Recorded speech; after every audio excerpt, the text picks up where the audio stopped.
Bapak Ibu sekalian, terima kasih banyak karena telah menyempatkan hadir pada kegiatan diseminasi hari ini. Insya Allah hari ini Bu Dewi Jayanti SPD SNN akan menyebarluaskan pemahaman dan penerapan pengalaman budaya positif di sekolah, gitu ya. Budaya positif seperti apa yang akan disebarluaskan, maka sekarang kita akan melihat gitu ya. Kepada Ibu Dewi kami silakan. Terima kasih Ibu Erika. Assalamualaikum warahmatullahi wabarakatuh. Bapak Ibu, di sini saya karena mengikuti program guru penggerak, alhamdulillah angkatan 9. Jadi di sini saya harus mendesimasikan atau memberikan apa yang sudah saya pelajari, yang sudah saya pahami di program PGP ya, program guru penggerak ini untuk disebarluaskan yang ada di sekolah minimalnya. Nah, di sini saya akan mencoba ya menjelaskan budaya positif yang ada di sekolah. Kalau misalkan ada salah-salah, alhamdulillah di 16 itu udah ada Pak Hamdan sebagai guru GP, jadi bisa sebagai pengajar praktik saya sebetulnya ya Pak Hamdan. Kalau saya ada yang salah atau melenceng, boleh nanti diluruskan gitu. Nah ini tadi Bu Popon komen ya, ini kan saya Bu. Ya alhamdulillah saya dengan pengajar praktiknya ada Bu Yani dan fasilitatornya Ibu Lea.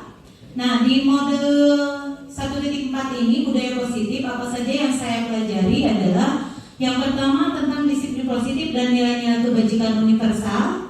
Lalu ada teori motivasi, hukuman dan penghargaan restitusi. Lalu ada keyakinan kelas, kebutuhan dasar manusia dan dunia berkualitas, restitusi, limbaan posisi kontrol, dan restitusi segitiga restitusi.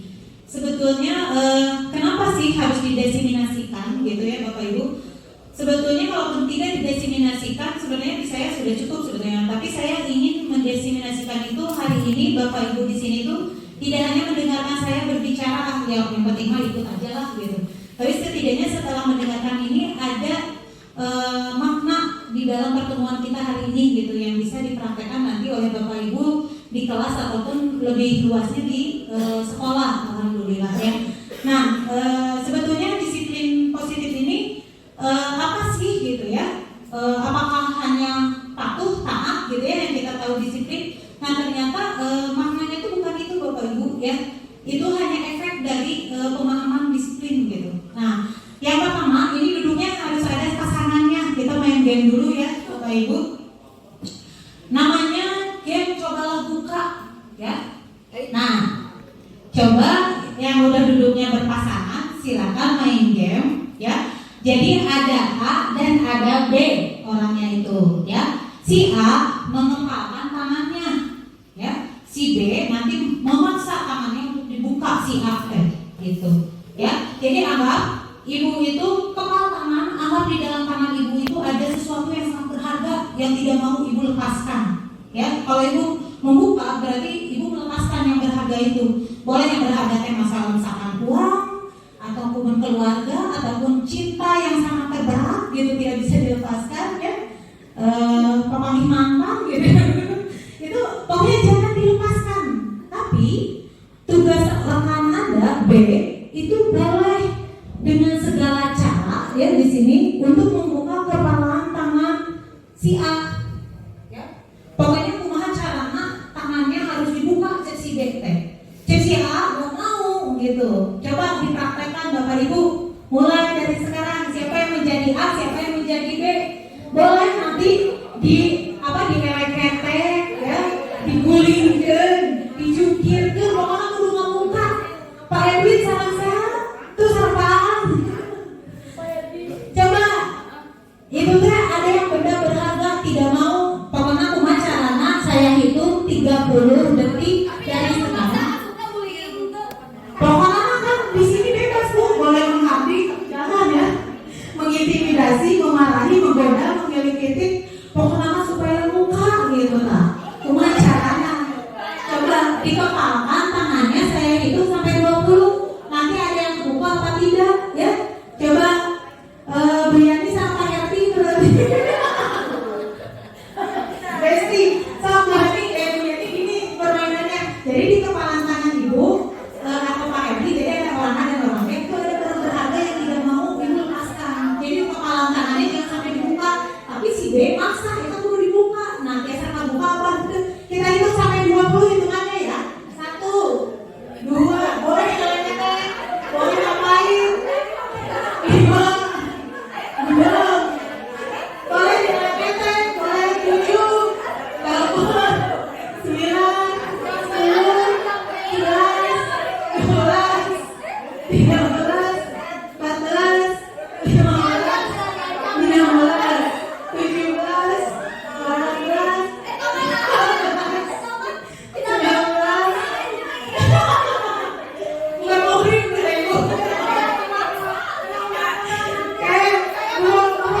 Betul, Bu Eva ya.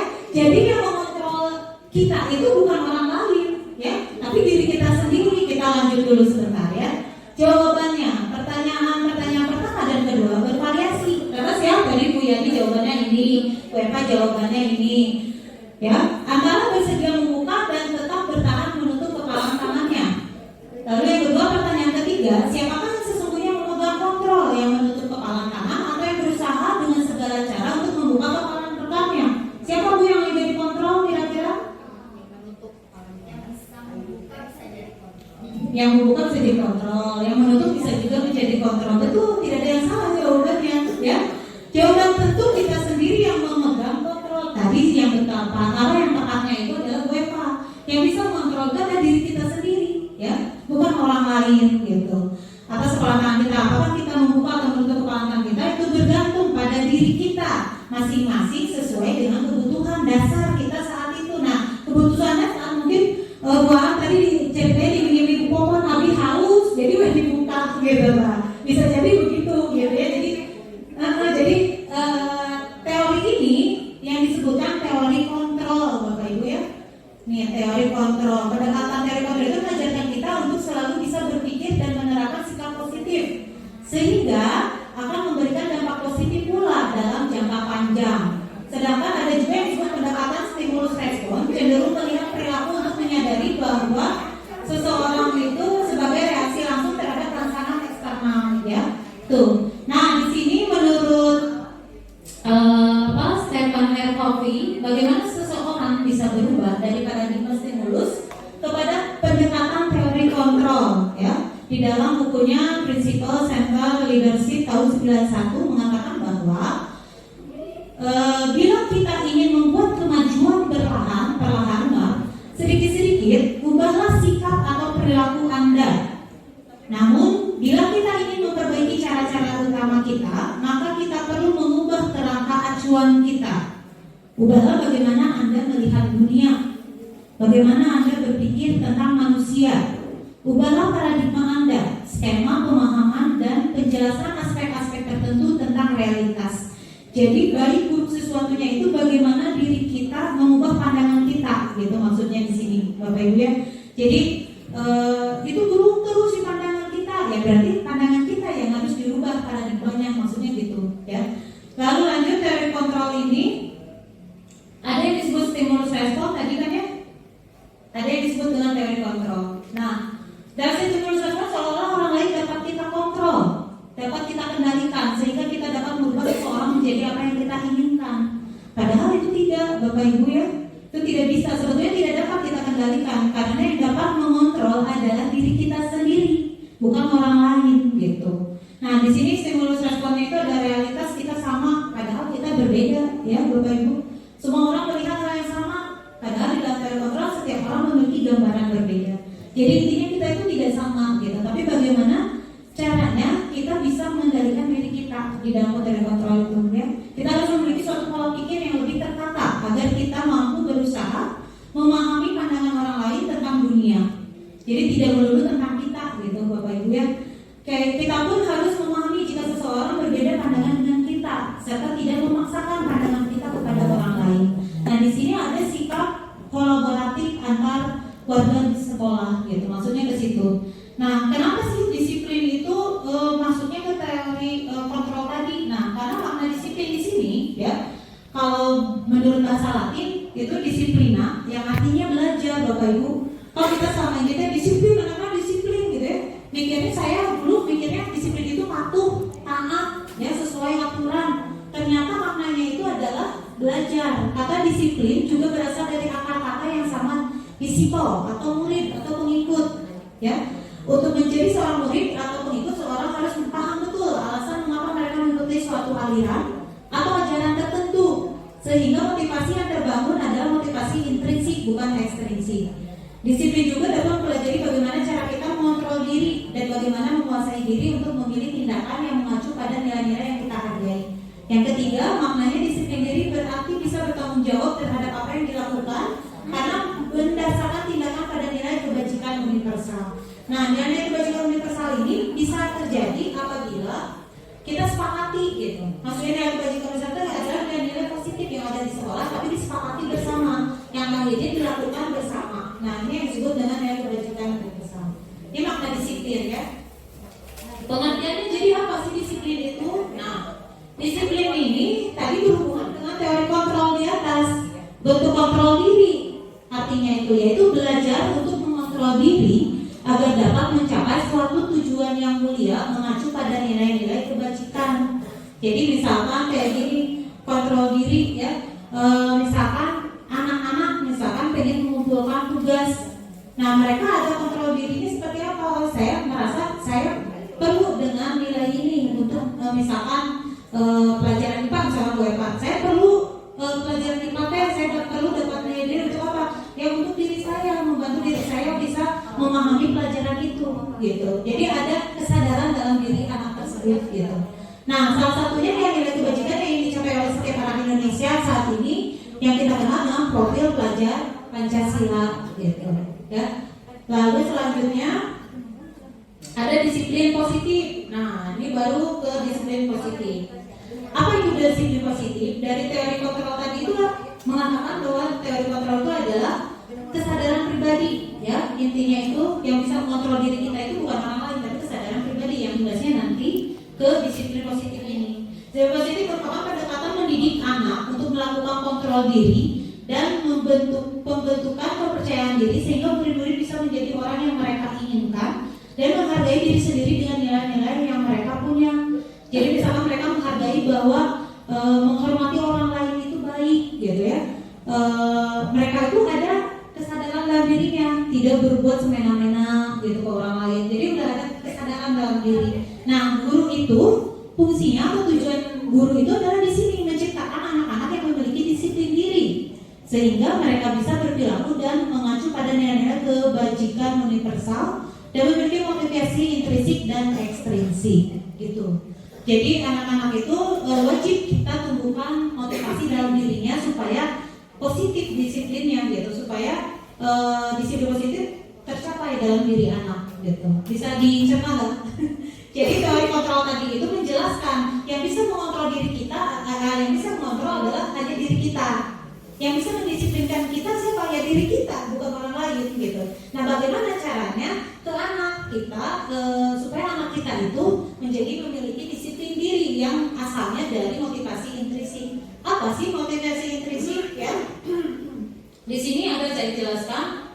Motivasi intrinsik itu adalah motivasi yang berasal dari dalam diri anak. Jadi yang kesadaran anak gitu, bukan yang dipaksa-paksa anak kita ya. Kalau ekstrinsik motivasi yang berasal dari luar seperti apa? Ibu, seperti peraturan sekolah. Nah, itu tuh motivasi ekstrinsik. Anak tidak boleh telat.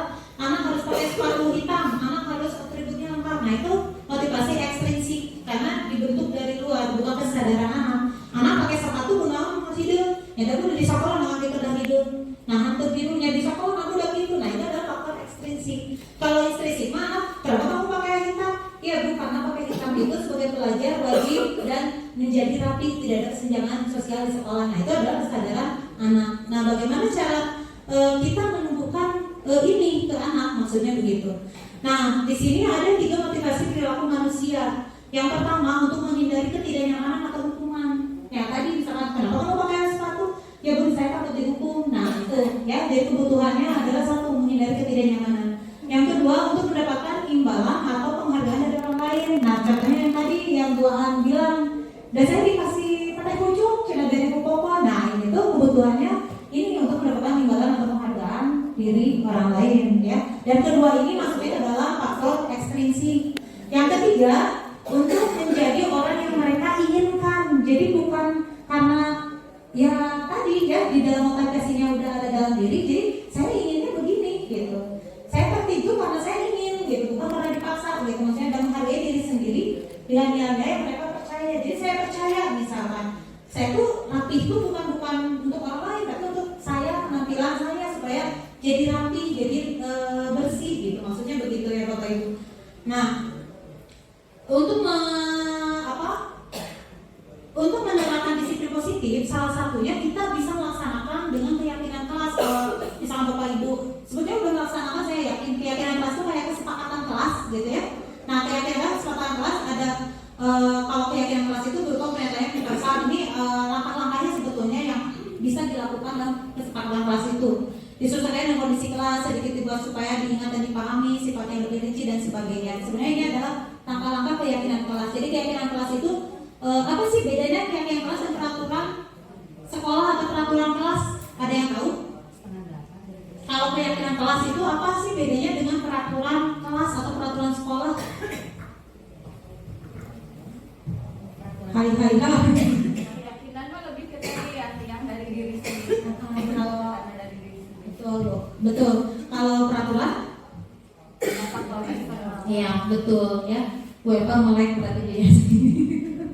Ya, jadi betul Bapak Ibu. Jadi kalau keyakinan atau kesepakatan namanya juga keyakinan, berarti yang diyakini di dalam diri si anak ya.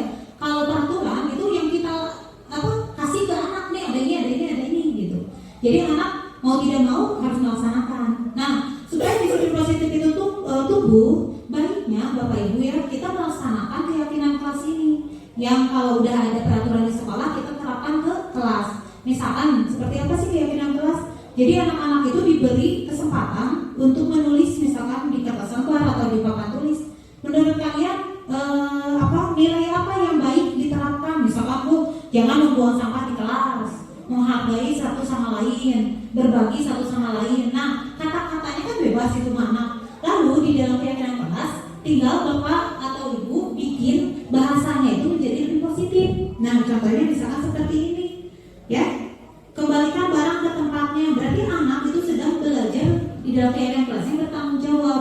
Sebetulnya dari sini ke sini itu ada prosesnya. Saya nggak jelasin di sini ya, soalnya panjang. Ada prosesnya. Jadi dari tadi anak komen atau anak nge-share apa yang mereka tulis, lalu kita rubah bahasanya menjadi bahasanya yang lebih positif. Misalkan jangan membuang sampah di kelas. Kata jangan ini kan kayak dipaksa ya, jangan gitu. Nah, jadi misalnya jagalah kebersihan kelas gitu. Itu positifnya gitu. Lalu anak yang kelas dia bertanggung jawab supaya kelasnya selalu bersih. Nah, itu. Jadi bedanya hanya di situ nih, kayak gini. Dilarang merokok, mau sih fungsina cek barudak teh, teguru dah bima hoyo.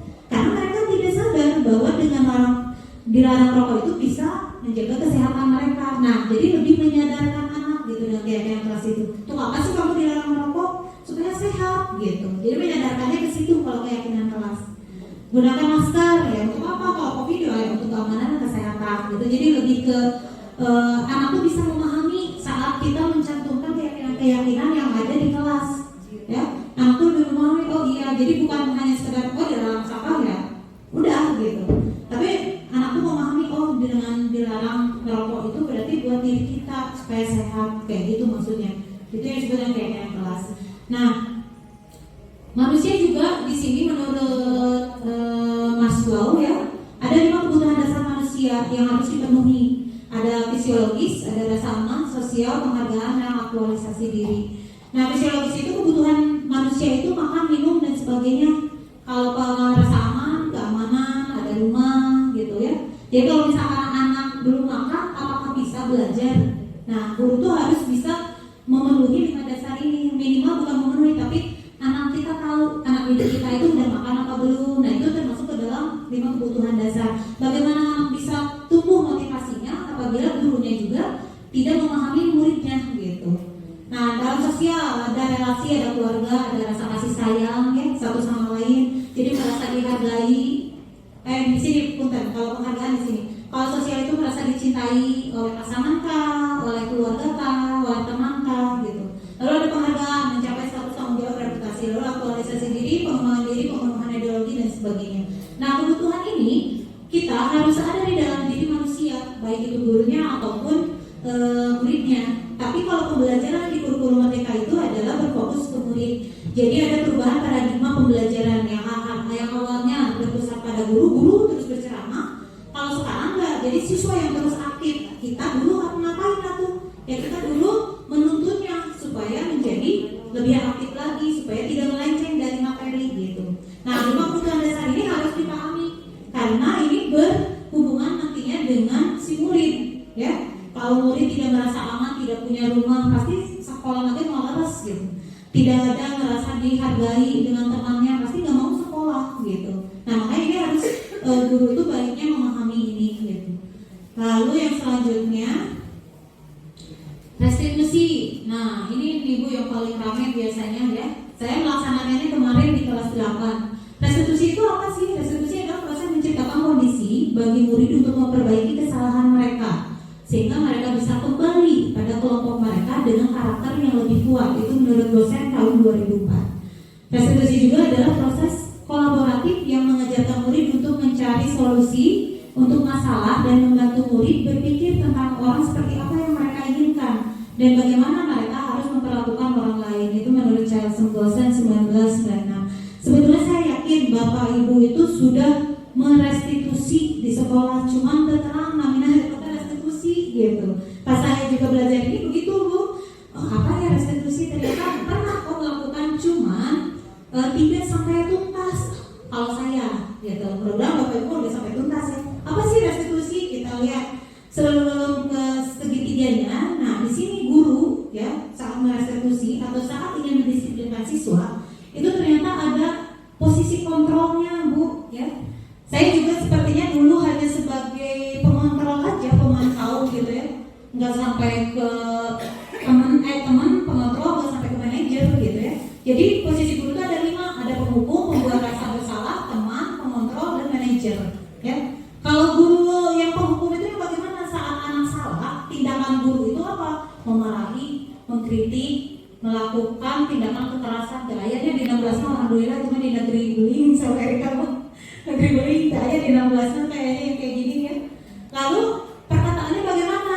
Yang penghukum ya, kalau kamu misalkan salah bla bla bla bla, Bapak Ibu akan gitu. Jadi siap pengancaman gitu.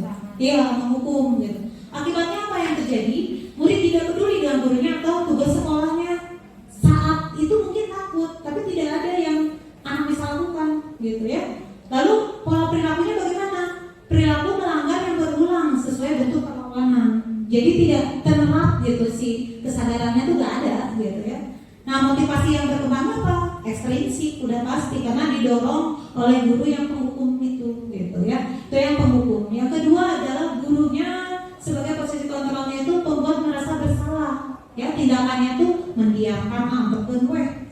Tapi mau belajar gitu ya, menceramahi terus. Tapi kadang seperti itu. Yang membuat merasa bersalah ke anak gitu ya. Memang ada ya beberapa kita treatment, kita pikirnya treatment. Iya, ternyata Bapak Ibu ya, perkataan yang kayak dilakukan pembuat bersalah itu seperti apa? Misalkan Bapak Ibu kecewa sama kamu ya. Kalau kamu kalau orang tua kamu tahu bagaimana? Seharusnya kamu tahu bla bla bla bla bla gitu. Jadi anaknya merasa ngedon ya Bu ya. Padahal itu jadi ngedon gitu. Akibatnya apa? Ya, murid merasa murid bodoh atau nakal gitu. Secara tidak langsung jadinya gitu ya. Itu. Lalu pola perilakunya bagaimana? Rasa rendah diri, kurang percaya diri, cemas dan khawatir salah, jadi ketakutan. Itu benar apa enggak ya yang saya lakukan gitu. Bukan menimbulkan motivasi intrinsik jadinya gitu ya, tetap ekstrinsik. Nah, yang ketiga sebagai teman, tidak salah sebetulnya guru sebagai teman ya. Sebenarnya di sini juga kalau menurut saya guru 1 2 3 4 5 itu enggak ada yang salah. Cuman mungkin penerapannya yang harus diperbaiki ya. Nah, teman, seperti apa tindakannya? Membuat pemakluman ya. Pemakluman itu jadi kalau kamu salah, iya enggak apa-apa, ibu juga dulu pernah gitu, misalnya kayak gitu ya. Lakukan ya, kayak gini tuh perkataan yang lakukan demi bapak ibu kamu harus gini-gini. Nah, jadi berusaha menjadi teman mereka gitu. Akibatnya apa? Merasa guru adalah teman yang bisa memaklumi kesalahannya. Udah tenang, saya mau dimaklumi, mesti gue tenang bagus. Nah, sekali gitu aja murid ya. Saya itu Bu, anak-anak kayak gitu karena udah rumah bagus, kalau tugas yang cewek disuruh. Karena saya mungkin guru sebagai teman gitu ke anak-anak ya. Pola perilakunya menjadi lemah, tergantung cenderung menunggu. Jadi tenang udah bagus, nah kayak gitu ya. Jadinya tidak, ya itu motivasinya tetap ekstrinsik ya. Tidak ada kesadaran soal ajaran budaya harus ada di kelas. Nah, itu ya. Lalu yang keempat pengontrol itu memantau atau mencatat perkataannya, kamu sudah tahu aturannya kan gitu. Jadi hanya sekedar kayak udah tahu ininya kesalahannya, hanya mengingatkan kamu tahu kesalahan kamu, konsekuensinya apa. Nah, itu pengontrol. Pengontrolnya sebagai pemantau di sini ya, pemantau. Akibatnya murid mempertanyakan konsekuensi perbuatannya. Kalau saya lakukan ini bagaimana? Pola perilakunya bagaimana?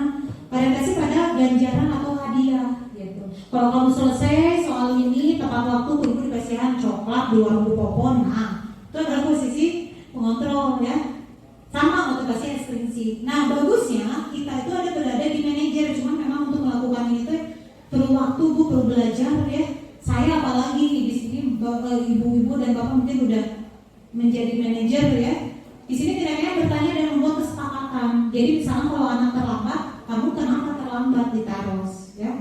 Kamu tahu kan kesepakatan kalau terlambat seperti apa, jadi diingatkan gitu kesepakatannya.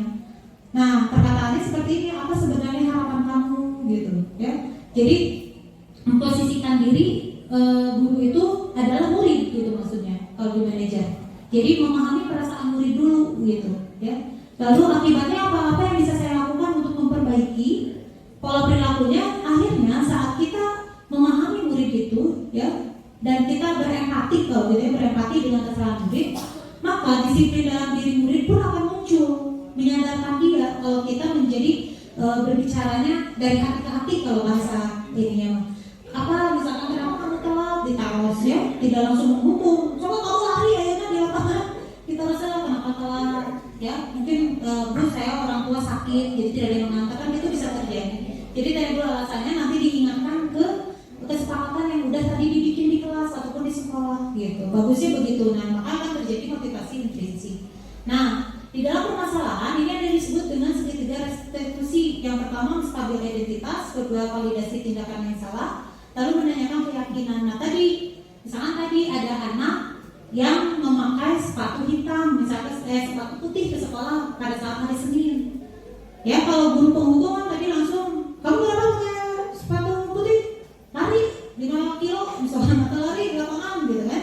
Tapi kalau guru manajer, dia akan stabilkan identitas. Maksudnya stabilkan identitas itu begini, saat anak dipanggil, anak kadang kan takut ya, takut kenapa saya dipanggil gitu. Dia udah tahu salah. Nah, bagaimana caranya guru menstabilkan identitasnya dengan cara tadi ditanya permasalahannya kenapa kamu pakai sepatu, alasannya logis apa tidak gitu. Ya ditanya dulu, dikuatkan, terus disadarkan dengan aturan sekolah. Kalau menurut kamu pakai sepatu putih betul apa tidak? Biarkan anak yang menjawab itu, jangan kita. Jadi bagaimana caranya menyadarkan anak gitu maksudnya di sini. Menyadarkan anak bahwa yang udah disepakati di sekolah 16 itu ini dan harus ditaati. Kalau kita hanya sekedar menulis aturan dan harus taat ini, tidak akan terjadi motivasi intrinsik. Yang ada ekstrinsik, paksaan gitu. Jadi di sini stabilkan dulu identitasnya, diakui bahwa ya kamu tuh salah, ibu juga pernah berbuat salah misalkan. Tapi kalau terus diulang ya kamu kan terus-terusan salah kayak gitu. Jadi dipahamkan dulu ke anak bahwa dia tuh berbuat salah dengan mengingatkan peraturan yang ada di sekolah kita. Jadi kita tidak semena-mena kamu tuh salah berdasarkan apa gitu. Nah di sini validasi itu berarti tadi anak suruh mengakui kesalahannya. Bagaimana cara kita mengorek anak? Kamu tahu nggak kesalahan kamu apa? Jangan kita yang menjawab, ibu gitu ya. Jadi kalau ditanya anak, kemana saya restitusi ke anak seperti ini, ada yang rambutnya gondrong di kelas, saya tanya, sini kata ibu teh, kamu rambutnya ganteng ya, rambutnya panjang, kata saya kayak gitu. Dia cuma senyum-senyum aja karena rasa ditegur gitu ibu. Tapi kalau di sekolah boleh nggak sih gitu rambut kayak kamu ganteng kayak gitu? Ya bu, ini udah panjang bu, dia ngambil sendiri akhirnya gitu. Terus kamu ingat nggak aturan sekolah di sini kayak gimana? Ya bu, nggak boleh lewat dari halis, nah gitu ya, nggak boleh ini. Nah itu restitusi itu, jadi biarkan anak yang menyadarinya sendiri, yang akhirnya nanti bisa menanyakan keyakinan. Maksudnya menanyakan keyakinan tuh benar nggak ya yang saya lakukan gitu? Oh iya ternyata saya tuh salah, rambut panjang teh gitu. Nah pas besoknya dia bilang pada saat restitusi itu saya bilang memvalidasi. Kalau begitu, kalau tidak sesuai dengan aturan, kan tadi kata kamu mau bagaimana rambutnya?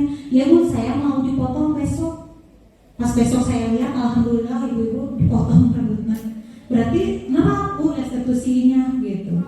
Jadi restitusi itu mengembalikan kepercayaan diri anak dan anak menyadari kesalahannya tanpa merasa disalahkan gitu. Jadi kita sebagai guru itu memang ternyata saya pas di CGPR itu ya Bapak Ibu, bukan kita diajarkan menjadi kepala sekolah atau pengawas, malah tidak ada gitu pembelajaran ke situ. Tapi di CGP ini saya mendapatkan ilmu bagaimana guru menjadi menghambat ke siswanya itu, menghambat dalam tanda kutip, untuk pembelajaran itu murid gitu. Jadi tidak ada guru murid bagaimana. Jadi semuanya itu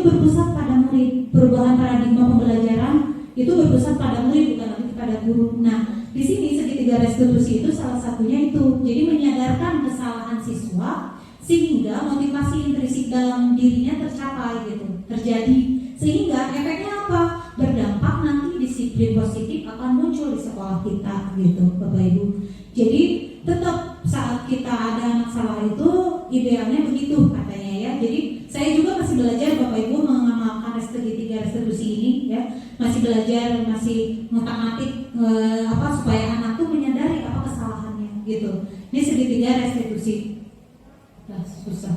Nah, kesimpulannya apa sih disiplin positif ini? Nah, di sini untuk mewujudkan disiplin positif di sekolah perlu adanya kolaborasi seluruh warga sekolah yang dilakukan secara konsisten. Jadi tugas saya sebagai wali kelas atau tugas saya sebagai mata pelajaran, tugas Bu Epa misalnya sebagai kurikulum, misalnya tugas Bu Aan sebagai sarana, tapi di sini ada tanggung jawab semua, harus ada kolaborasi dan dilakukan secara konsisten sehingga berdampak pada pengembangan murid ya. Dengan memahami perubahan paradigma belajar, maksudnya perubahan paradigma belajar itu yang tadi guru tuh bukan center lagi tapi murid, student center gitu. Apa-apa murid.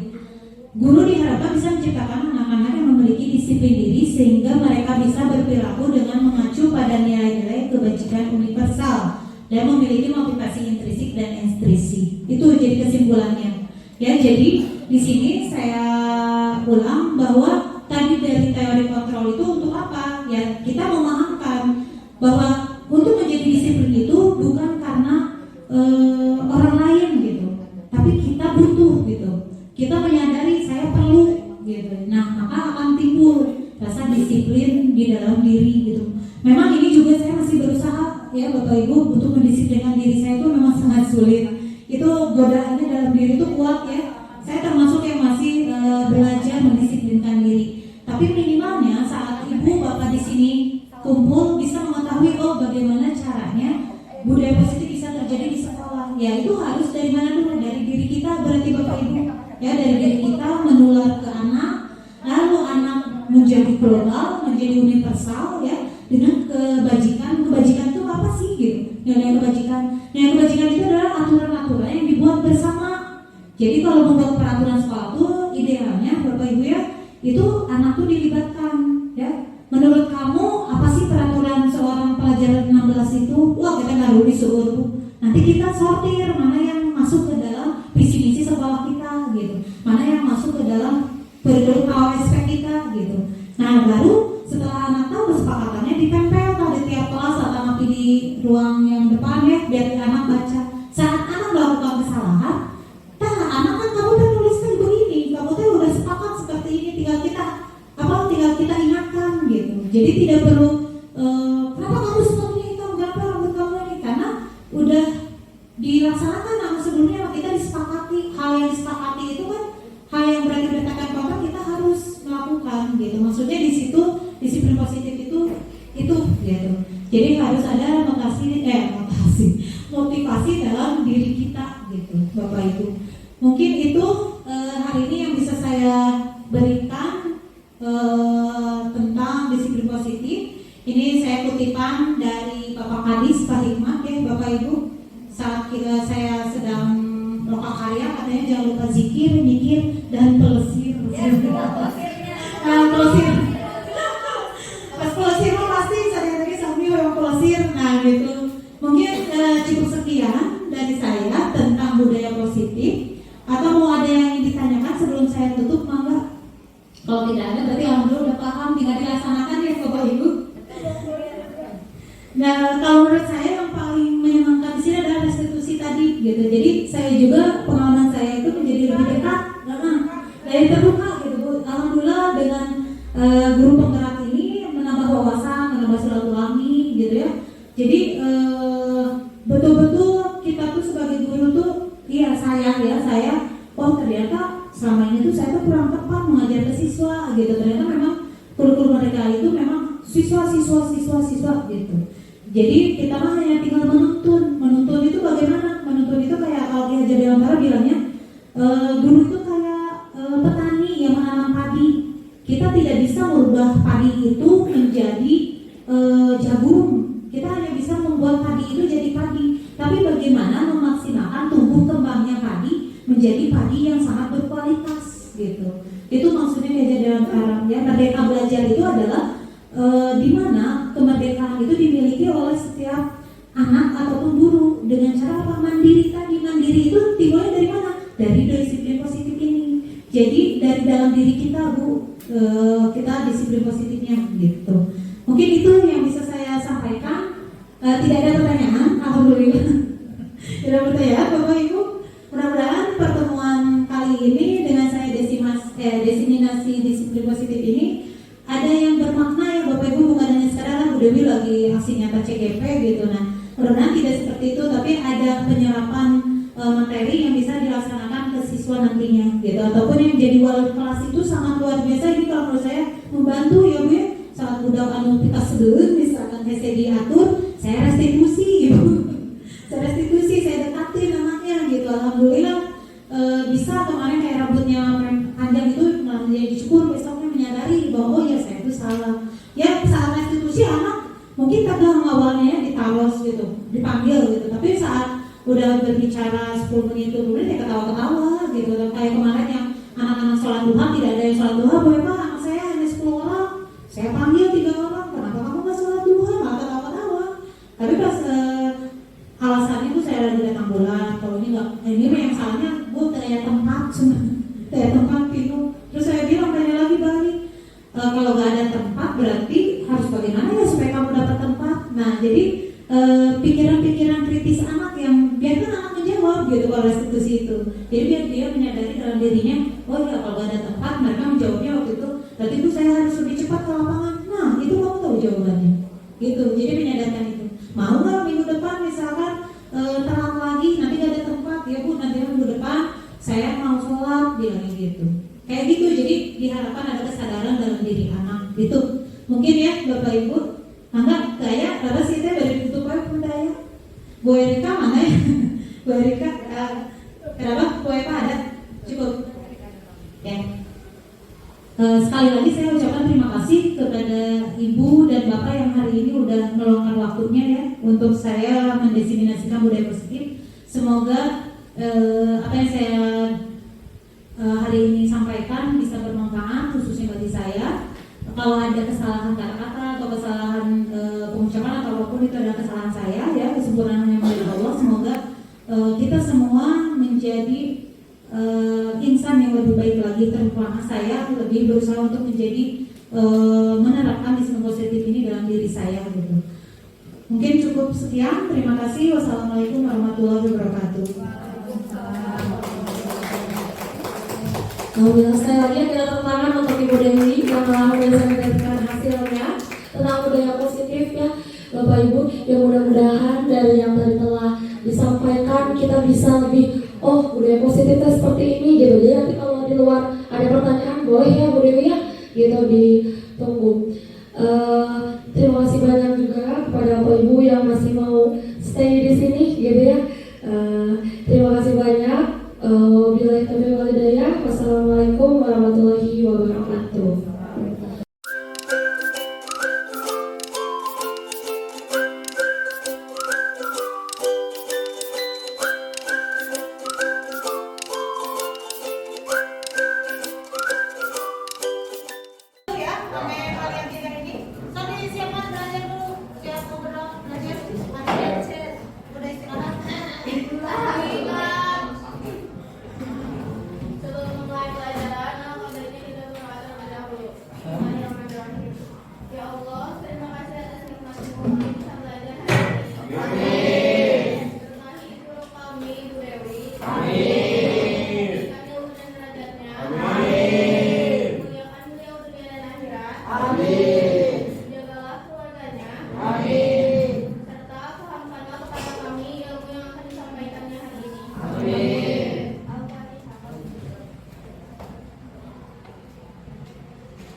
Selesai sikap bersalah.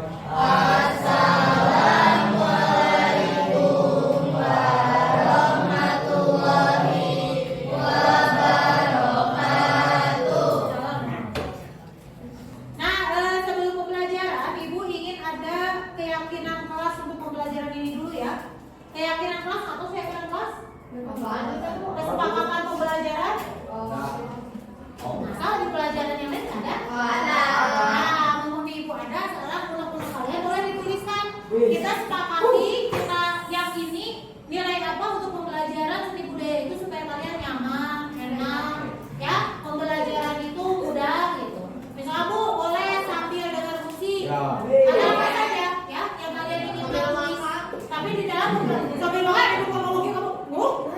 Ya, tapi boleh apa saja nanti kita sepakati dari nilai-nilai atau yang kalian tulis di nanti ibu kasih ini, kasih kertas, kalian tulis ya apa saja yang kalian inginkan hanya satu tapi beda ya bilang temannya. Boleh deh kalau lebih dari satu itu boleh.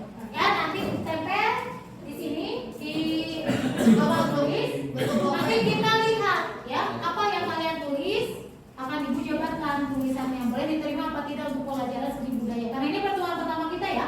Ya. Di kelas 9 kelas 8. Kelas 8 mah gede ya. Bosan sih sebenarnya.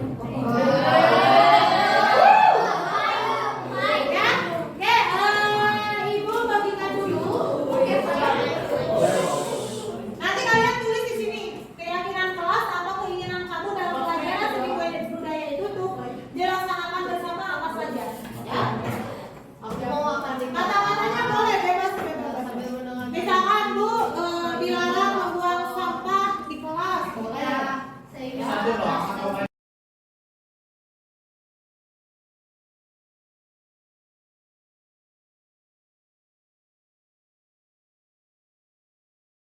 Silakan ditulis apa keyakinan kamu untuk dilaksanakan di kelas ya. Kasih nama Ibu.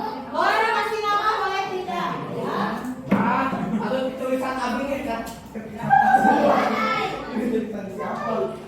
Apa ya? Belajar teorinya. Itu ya judulnya. Ini sebelum pelajaran, misalkan tidak boleh telat pelajaran Ibu, misalkan. Tulis tepat waktu 12.30. Kayak gitu. Ya.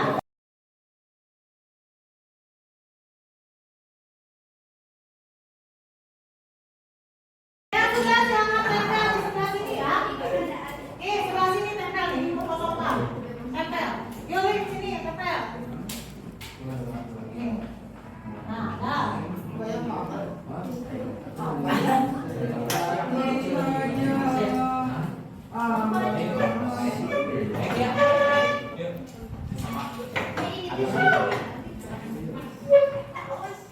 Yuk, tempel yuk. Ini nak, yang di sini.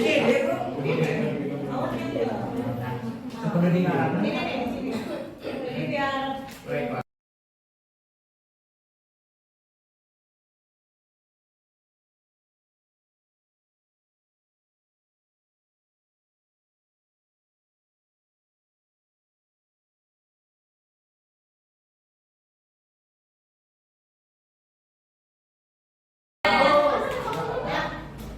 dari sini Ibu baca rata-rata ini mendengarkan musik saat pembelajaran. Terus jika sudah selesai mengerjakan tugas, boleh main HP atau tidur asal tidak berisik dan tidak mengganggu. Kita baca satu-satu dulu ya. Boleh dengarkan musik, mengumpulkan botol plastik di sampah, mengumpulkan botol plastik di sampah atau bekas yang akan disetorkan untuk mendapat menambah uang kas untuk kebutuhan kelas. Belajar sambil mendengarkan musik. Tidak boleh mengobrol terlalu berisik. Apa boleh minum Ibu? Soalnya sebagian guru nggak dibolehkan. Iya benar banget Bu. Boleh dengar musik. Lalu ada lagi belajar sambil dengerin musik. Lebih banyak praktek dibanding teori. Iya. Tahu sambil belajar. Dilarang membuli. Tidak kelas saat pelajaran, tidak apa saat pelajaran tersebut. Belajar jangan. Ada lagi mendengarkan lagu saat mengerjakan tugas. Salat dulu sebelum pembelajaran. Maksudnya nggak apa-apa kalau telat masuk ke kelas karena salat, bukan salat maksudnya masuk pembelajaran. Mendengarkan musik saat pembelajaran, mendengarkan lagu saat mengerjakan tugas. Ini mendengarkan musik ketika melakukan pembelajaran, memakan snack dan sarapan di kelas. Memainkan HP ketika sedang mengerjakan. Bisa saja mengerjakan tugas dengan mendengarkan musik dan jika tugas sudah selesai bisa berisik. Sudah selesai bisa beristirahat, tidak langsung diberi tugas lagi selanjutnya. Tidak boleh mengejek nama ortu. Sebelum masuk pelajaran, ingin godain, ingin ada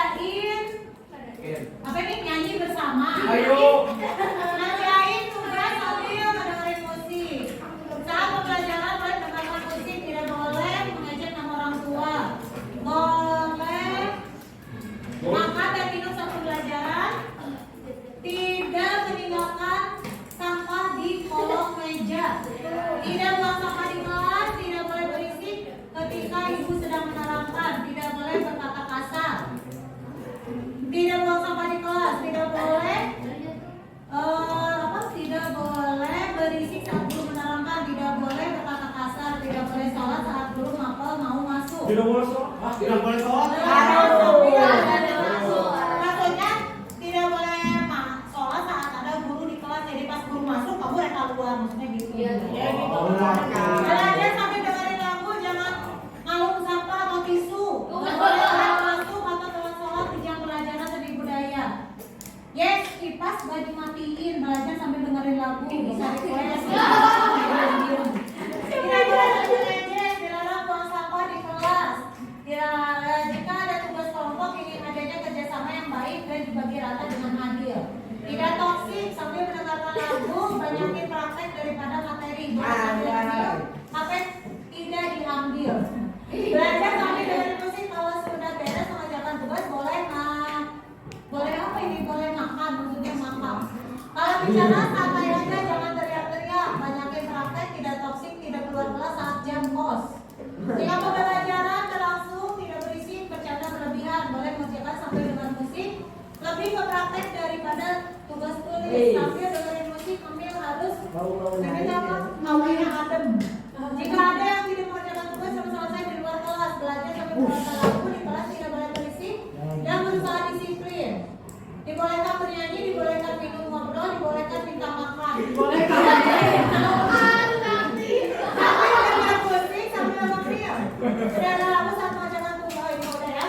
Nah, berarti sebetulnya dari kalian tulis rata-rata itu ini mendengarkan musik ya. Tapi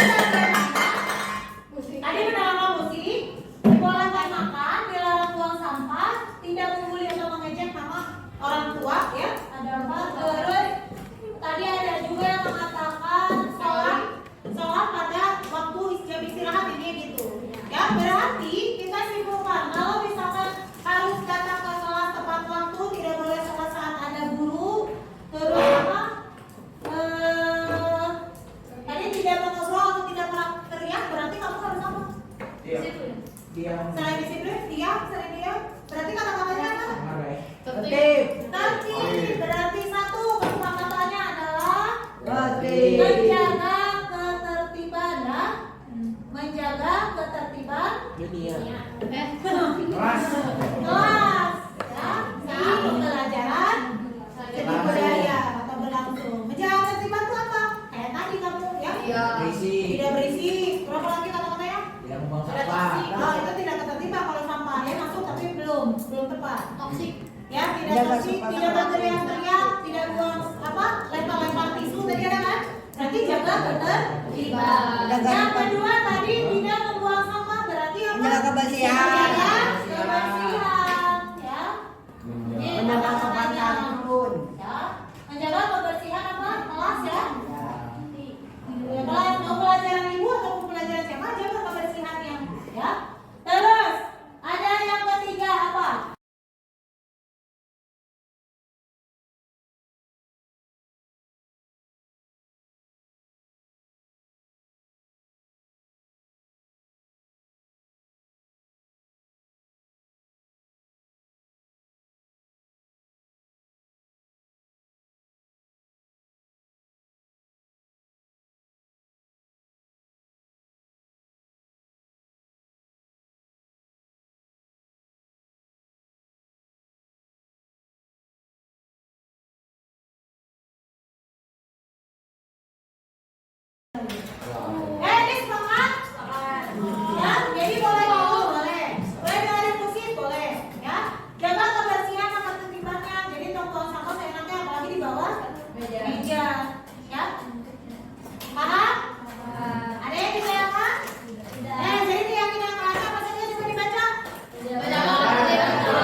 masuk masih kena bu semua. Nah, ya.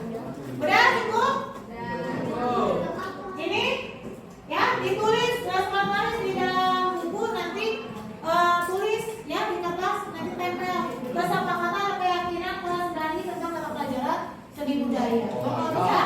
Nanti kalian tanda tangan atau cap jempol gitu yang kesepakatan bersama. Ya kesepakatan bersama kan? Ini kan atas ibu menjabarkan kata-kata positif ini dari mana? Dari yang kamu tulis ini. Kan kamu kemudian tulis video. Jangan membuli, ya. Kan tidak akan ada tulis seperti itu. Ya, paham? Paham? Ada yang ditanyakan?